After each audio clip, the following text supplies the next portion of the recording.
ప్రజా సుఖే సుఖం రాజా ప్రజానాంతు హితే హితం అంటే in the happiness of subject lies the happiness of the king and the welfare of the public lies is welfare. అధ్యక్ష, పాలకుడు అనేవాడు తన ప్రజల ఆనందాన్ని మరియు శ్రేయస్సును తన సొంత ఆనందం మరియు శ్రేయస్సుగా భావించేవాడు అని చెప్పేసి చాణక్యుడు చెప్తాడు. ఈరోజు ఎటువంటి సంకోచం లేకుండా చెప్పొచ్చు అధ్యక్ష, మనము మన ప్రభుత్వం కానీ మన గౌరవ ముఖ్యమంత్రి కానీ అర్థశాస్త్రంలో చాణక్యుడు ఏదైతే చెప్తాడో అదే విధమైన పాలన ఈరోజు అందింపజేస్తూ ఉన్నామని చెప్పి తెలియజేస్తూ ఉన్నాను అధ్యక్ష.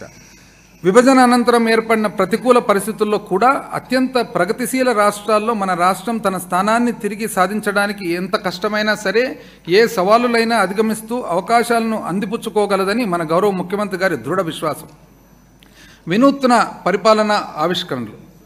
రాష్ట్ర విభజన తరువాత జటిలమైన విభజన సమస్యలతో మరియు నష్టాలతో ఇబ్బంది పడుతున్నప్పటికీ ఉన్నత ఆశయాలతో మరియు నూతన శక్తితో రాష్ట్రాన్ని పునర్నిర్మించుకోవడానికి మా ప్రభుత్వం శాయశక్తులా ప్రయత్నిస్తుంది.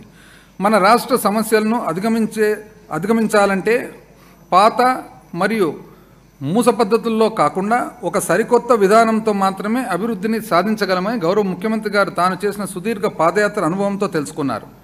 దీనికి అనుగుణంగా అనేక మార్గ నిర్దేశక కార్యక్రమాలతో మా ప్రభుత్వం గత 5 సంవత్సరాలుగా ప్రజల జీవితాల్లో వెలుగు నింపుతుంది.